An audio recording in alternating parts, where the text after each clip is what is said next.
before staying with State of the Nation, still talking about matters finance bill. Then we'll get into the bipartisan talks. It is related because even in the bipartisan talks, some of the issues there, one of them is the cost of living from the Azimio side. And yet the Kenya Kwanza side is talking about the 2/3 gender rule, entrenchment of NGCDF, NGAF, and Senate Oversight Fund, creation of leader of opposition. We'll talk about that in just a bit. But Onyonga, you wanted to give a rejoinder to Halwale before. First of all, I want to tell you this, Trevor. Boni, a man I highly respect, decides to besmirch the character of my brother here. The good thing is my brother here to defend himself. But this is a diplomat, a man who has worked seriously.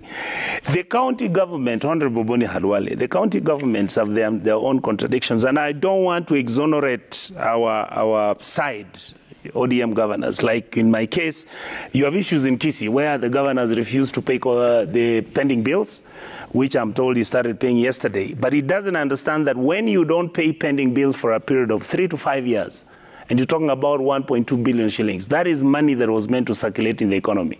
Some of those contractors were small business people. They were women. They were people with disabilities who actually legitimately got the work. But you see what happens is our system of democracy and these governors we've picked as the counties vis-a-vis the national government, the county governments are designed, I think by default, to think that when you come in as the governor of a certain county, then you fire everybody, you make sure that you change everything the other governor was doing, and then you now set up your own thing and you started. It was meant to be you improve on what your past governor was actually doing.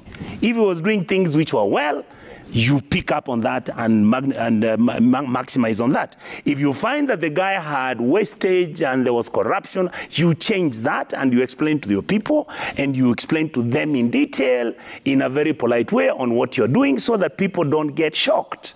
Because public expectations, Honorable Mwangangi, is that the county governments are actually now becoming an impediment to the growth of those regions where they come from because of bad politics.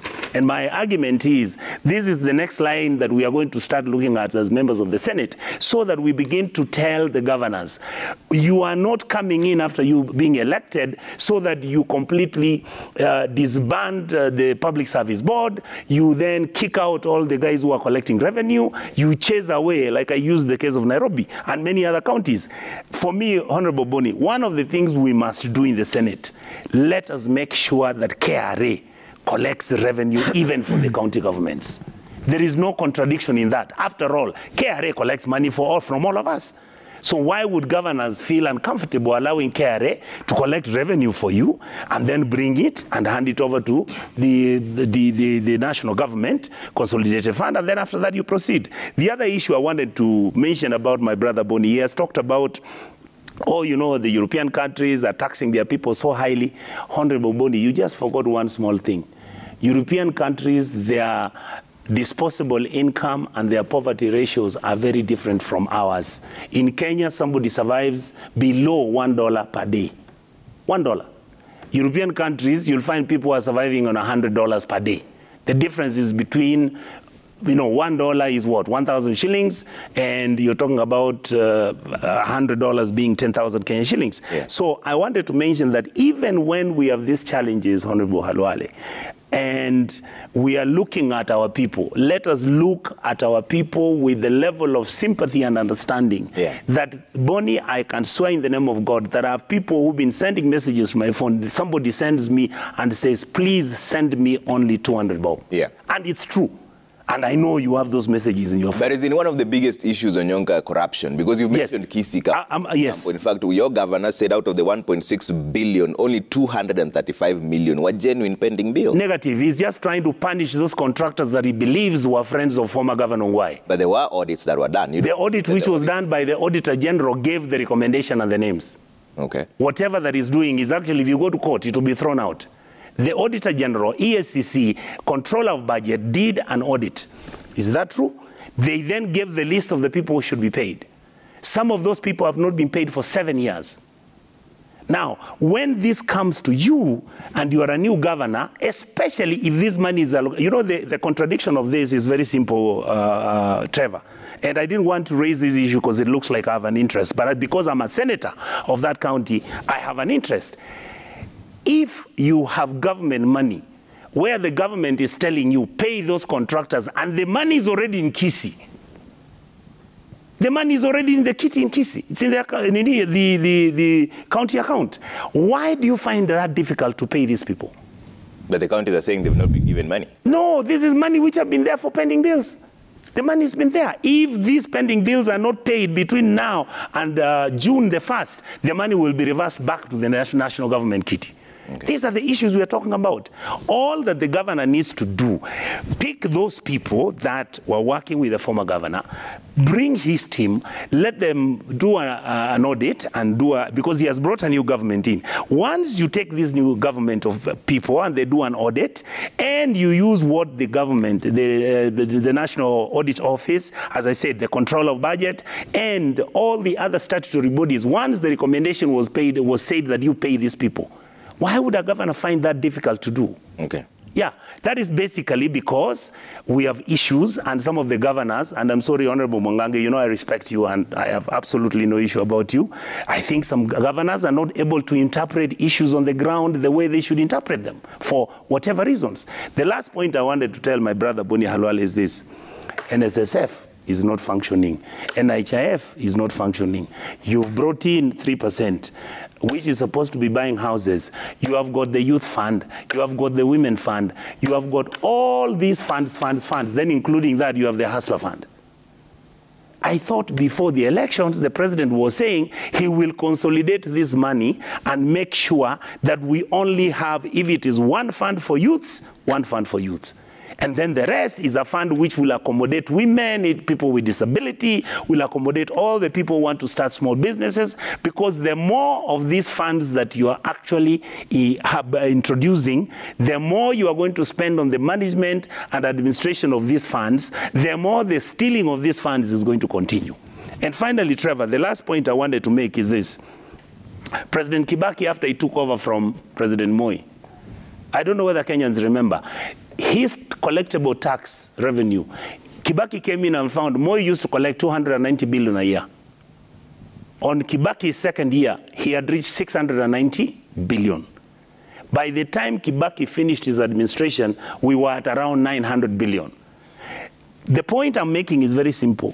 Kenyans were willing to pay their taxes during Kibaki's time because he would explain and people would see what the money was doing. Okay. Lastly, Trevor, I don't know that you saw, Honorable Halwale, the question you talked about service delivery. Imagine from 1963. Today is when I'm seeing in the paper that the government is actually buying ferries for Lake Victoria. Can you imagine? After 63 years, what is so, even the county government of Kisumu can buy ferries and use that as on-source revenue collection points. Amen. I mean, you don't need, you know, these are the things, wait, Trevor, these are the things that make some of us want to go crazy. Okay. Do you need the national government to borrow 300 million to Kisumu County for Kisumu County to buy ferries, which they can ferry people to Uganda, they collect money for the governor's office? Mwangangi, what is the reality on the ground? Because there seems to be an attack on the counties. Are they failing Kenyans? We were on taxation, but we are back. Yeah. I wish, and I will deal with that question. But before I go there, Trevor, I wanted to quote something on Mother Teresa, and I think it is very important at this very point I bring it.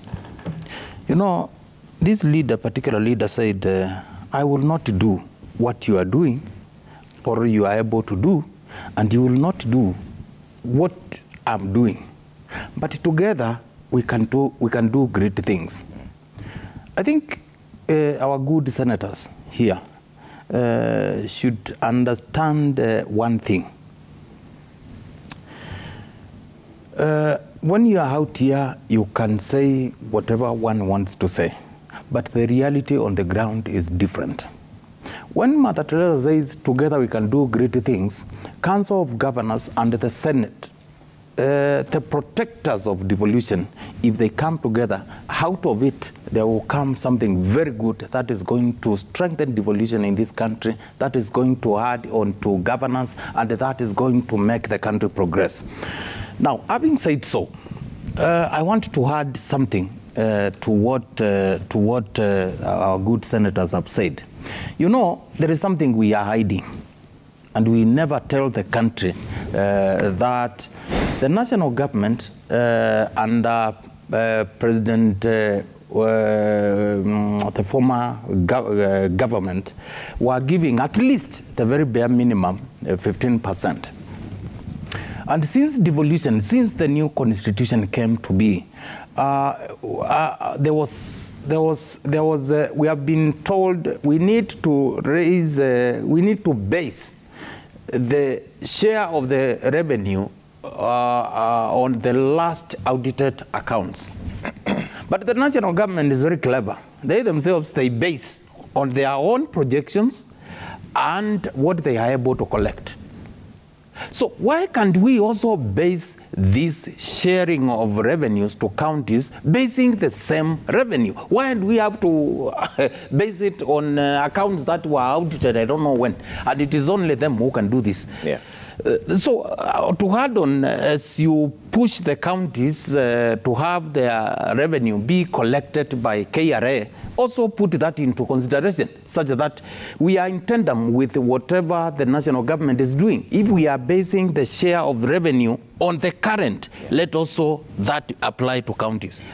Number two, the Kenya Kwanza government, and I think it is not the top leadership, have confirmed. Actually, it is the leadership of Boni Khalwale that is killing devolution in this country. And I will explain. The current share that is going to counties is 485 billion against 3.7 trillion. If you 385 billion. Yes, but they voted against the 407. Oh, sorry. Yes, 385. Sorry. 385. Now, if you get the percentages of what is in national government and whatever is going to counties, actually it is less than 10%. It is 9 point something percent. And you see, this is a very important leader in this country. People don't know. Majority leader in the Senate, that is a very senior person. Whip. No, sorry, majority whip, who sits with the majority, the leadership of the Senate. Yeah. You know, that is a very senior person who can influence on how the devolution goes in this country. So I think, Senator Khalwale, you could be a threat to devolution in this country.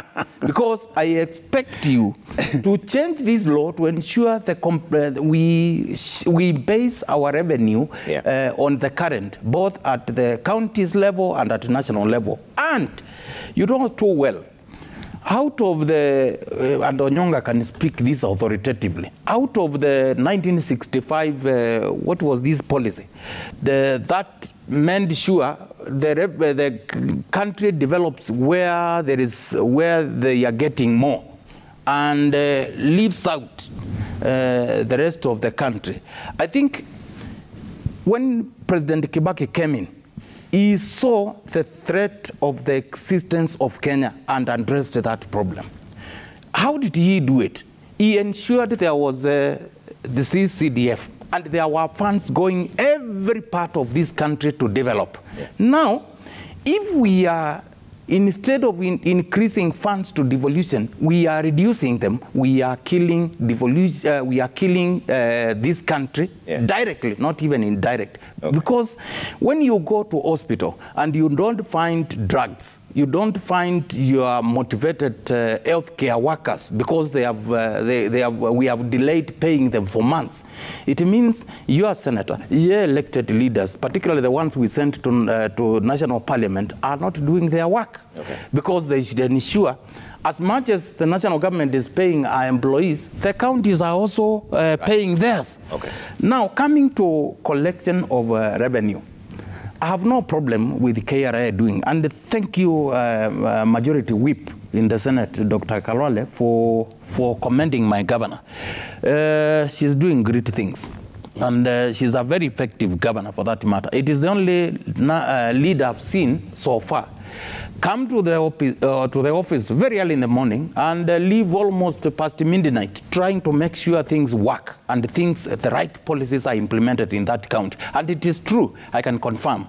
When most of the counties were not able to do few things here and there, she managed to lead us through that very difficult moment, and our people were getting paid. Now, the issue, without diverting from the issue of revenue collection and how we can add, I can tell you, it is not true that our revenue collection has gone down from where we took over from the former administration. Actually, it has been going up on a monthly basis. It has been going up, and this is because of the good policies that Her Excellency Wavinya Ndeti has put in place, and we are supporting her and praying for her because she needs that at this very particular moment. All right.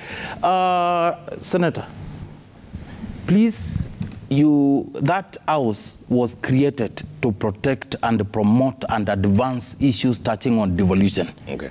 We want to hear more of us talk about devolution. Okay. Because that is the only way. More resources to the grassroots level means more development at that particular level. Okay. And since they sit at national level, I think they can also ensure the investigative bodies have enough resources and capacities to ensure they deal with the thieves of public funds. Okay. This is very important. All right. Yes. Alwale, right of reply. We've been mentioned adversely. Yeah. With a light touch, of course. The mention was not in bad faith. Yes. And I want to appeal to my two brothers. When we are on this show, or even on the floor of the House, we should approach the public with facts only. Yeah.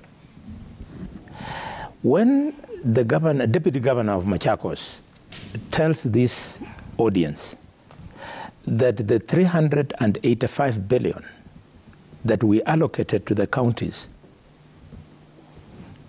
is 4%. It can only mean 9.9%. Is 9%.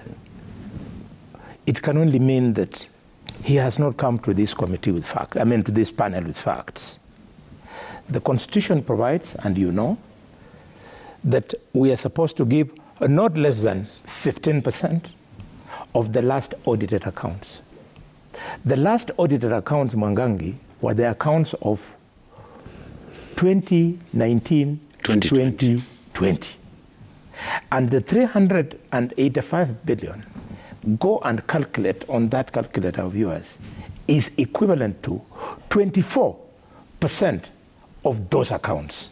So we have met the constitutional threshold. Senator, you are right. You are right. You are right, please. But don't continue. Keep your cool. I'll give you a chance. You're a good man. You're a good man. Just fact. He listened to you throughout. Let him finish, and then I'll give you a chance. But kindly, we are saying the same thing. Okay, let him himself, he is following Constitution. Okay. That's why I've appealed to them to change that requirement of the last audited accounts so that they can base it the same way they are basing on the current, what is being collected and projected. Let's see what he has to say about that also. You are in wishful thinking, and I'm speaking to the facts as they are. The money that we have allocated that will flow to you once the current budget becomes operational. You say that I am an enemy, and by extension, the Senate of Kenya, of devolution. Far from it. In the first, Trevor, the first 3 months, 90 days, less than 100 days after we came in, we found that there were 2 lots of funds that these counties had been denied. We closed ranks and passed the additional allocation of revenue. And we gave these governors money to sort out hospitals, water, and electricity. Additional allocation of revenue. We gave them 17.1 billion shillings. Mwangangi doesn't want to see that as being a champion of devolution. 2, Machakos included, we found that for 5 years, the previous Senate had failed to actualize the equalization fund. Again, we closed ranks. We refused to talk about the Azimio and Kenya Kwanza politics. We told the government equalization funds, we must expedite. We've passed it into law. You've seen the president. He signs in broad daylight. We are champions of devolution. Trevor, on the issue of pending bills that has been raised by Senator Onyonka, we have approached it by bringing the prompt payment bill. We are currently processing the prompt payment bills so that we make it harder for governors not to pay guys who have delivered goods and services. We are champions of devolutions. Finally, I want to beg my brother, Senator Onyonka. I think it was a slip of the tongue. What did I or say? Maybe you've mixed up your issues. What did I say? Once revenue comes from the consolidated fund, Yes. and it hits the county revenue account, Yes. that money never goes back to Nairobi. It's there. It stays there. It never goes back. So do not allow governors to go cheating suppliers. That the reason why I'm not paying you on 1st of July, it is because the money that was in the account went back to Nairobi. Far from it. The money remains there. What we need to remind governors, and you are here, we are reminding you, pending bills should never be the case under the current provisions of the Public Finance Management Act. The Public Finance Management Act presumes and provides that before a contract is given out, there's a budget for it. So the moment you give out a road and a service supplier has delivered the road, you give him, because the PFM Act forces you to only give when you have a budget for the same. So when you don't pay him, it means the money that you are supposed to pay him, you have used it to pay for something else. And that is why you, the governors, you are stinking rich. Just 2-3 years into office, you find a person who was an ordinary fellow in the villages of Runyenjes has all of a sudden become an overnight millionaire. Okay. We want to make this difficult. Okay. And Senate, you will call us very unpopular names, but we are going to make it difficult. Okay. We will have a full show on the state of devolution. Thank you. Trevor, Yes. thank you. I wanted to bring one issue. Bonnie, you are right. What I actually meant to say was that once the money has come, the county government has remitted the money, then if the governor is not able to remit that money, all right, especially if the money that is coming in for the payment of the bills and all that stuff, what basically has been happening is that the money has been reallocated to where it was never meant to be. And as Honorable Boni has said, for me, I believe we should have given county governments a little more. Actually, what was making us uncomfortable, and it's good we talk about this, the truth, Boni.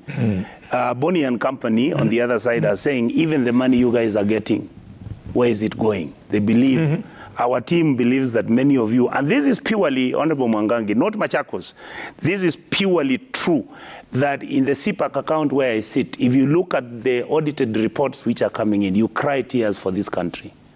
You find somebody who has actually, a governor who has got books of account which show that there is no receipt, there are no invoices, there's nothing. The amount taken is 1.2 billion, and he comes and he doesn't have documentation to support that, and he still insists he's working on the papers. And you ask the Auditor General, what is the problem, and the Auditor General tells you they never even come for the management meetings. So this is a matter that we'll deal with another day. That is a matter of integrity. I think it's important to remove this doubt that we have. Number two, what causes pending bills? Honorable Halwale has not said. We are actually introducing a bill. Even under the PFM Act, we want to introduce a bill. Why pending bills were coming is that county governments do their budgets the way the national government does. Yeah. And then deliberately budgets for money that doesn't exist. So what happens is, by the time the budget has been passed, you find that there's a gap of about 300, 400 million. Okay. Which the county government had budgeted for, had given people tenders, and these people had done the work, and there's no money. So we want to introduce a bill which in our structure of sitting down, starting with the BPS, coming in until you discuss how now the money will be allocated. Then you allocate that money and make the resolutions in the county assembly. We want to see whether we can introduce a 2-week period. When by the time that 2-week period comes and you find that we are not able to program the projects which we are going to do, and we have a shortfall, if it's 200 billion, we cancel that loss. So that we'll now be actually running like your county governments. We'll be running on a budget which exists, money which exists, implementation which exists. Okay. Let's talk about something that Halwale is part of. I think let's touch on the bipartisan talks before we wind up on the conversation. Please. I think he might have talked to my governor, because that is what she's actually implementing. That is a policy she has adopted, and I think by the time our first tenure comes to an end, she would have paid all pending bills. Yes. Fantastic. But I think also I want to add on what these senators are saying, and this is about public procurement law. The last time I checked, there is somewhere where the procurement is supposed and the finance are supposed to confirm before you are given any project, before it is even tendered, there is money for this particular project. Exactly. So I think even if somebody meant the budget the way Senator Onyonga is describing, and they went ahead to implement that budget in that form, I think that is a person who really was planning on now to plunge that particular county into a financial problem. Yes. And they were just planning to steal. I can say without mincing my words, because somebody did not comply with the law. The PFM Act. Yes. Okay. So these two laws, Public Finance Management Act and the Public Procurement Act, if you consider them, actually, I don't think we need to be having these huge pending bills the way most of the counties are having now. And by the way, pending bills are a challenge. National government, if we discuss it now here, it will become, Kenyans will not believe. Okay. So I think it is something I welcome what he is saying, that they introduce a law to ensure we do away with these pending bills, because actually they are hurting our business, local, particularly, local, mostly, local business men and women. Okay. There's a lot of feedback coming through. Let's read some of them and then get into the bipartisan talks. I'll give you a few highlights of what the issues are in the bipartisan talks, plus the current quagmire right now. But let's bring up some of the feedback really quick. Trevor Mbiji at Citizen TV Kenya used the hashtag Daybreak. Let's bring that up so that we go through them and then move to the next topic, which we'll discuss over in the next about 15 or so minutes. If we can bring that up right now, it would be great. But also we can still talk about these bipartisan talks issues.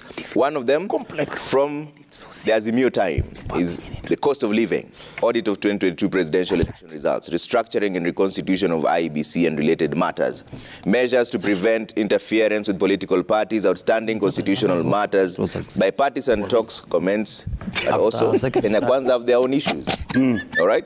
Now, Kenya Kwanza also saying that they need to talk about the 2/3 gender rule, entrenchment of NGCDF, and GAF and Senate Oversight Fund, creation of office of the leader of opposition, reconstitution of IEBC's election panel, and resolving insecurity problems, including urban gangs.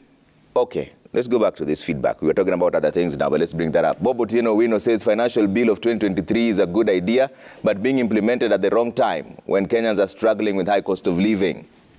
Let's see what else you're saying. Remy Butia says public wastage amplifies the tax burden as it makes each shilling collected count for much less because the taxpayer is left to pay for many services that are supposed to be delivered using public funds, okay? Engineer Nazaro says Kenyans learn their lessons in hard ways. People got excited with the hot air promises during campaign periods only to regret their pockets later. The proposed punitive taxes is an example, okay? Oringe Waswa says, in the wake of all the unfortunate events witnessed in the country right now, the Kenya Kwanza administration will confidently tell you that we are on the right track. Against this backdrop, we are all done for, okay? Odongo Rolex says, I fail to understand the philosophy of Kenya Kwanza government. Initially, they were to empower the hustlers, and now we see different things. Anyway, say hi to my Kisii senator. Magua says, ask Boni Halwale if those countries he has mentioned as being taxed more, if majority of people are earning low income, and also if the unemployment rate in those countries are as high as in Kenya. Sir Nixon says many Kenyans are rushing to America where taxes are high but very good pay. Why not benchmark with them? Meaning we get at least 60% pay increase fast and we won't feel robbed. Neither shall we cross borders. Very good. Lillian CEO says Kenyan digital creators are making enough money to pay taxes and most of them are now millionaires. As long as they are thriving, they also have a duty to build their country and pay their share of taxes. That's a good point. Godi Baraza says the state of our nation in the mind of a tourist will be shaped by the Shakahola mass murder, a hail of taxes, insecurity, and the high cost of living. Does the Kenya Kwanza administration want to sell this face to the international community? Last one, J.M. Musoma says Boni Halwale should not compare Kenya with Rwanda. They are as different as day and night. The problem of Kenya is running away corruption and wastefulness of government, as revealed by economist David Ndii. All right, I know there's a lot of feedback. We'll come back to most of them.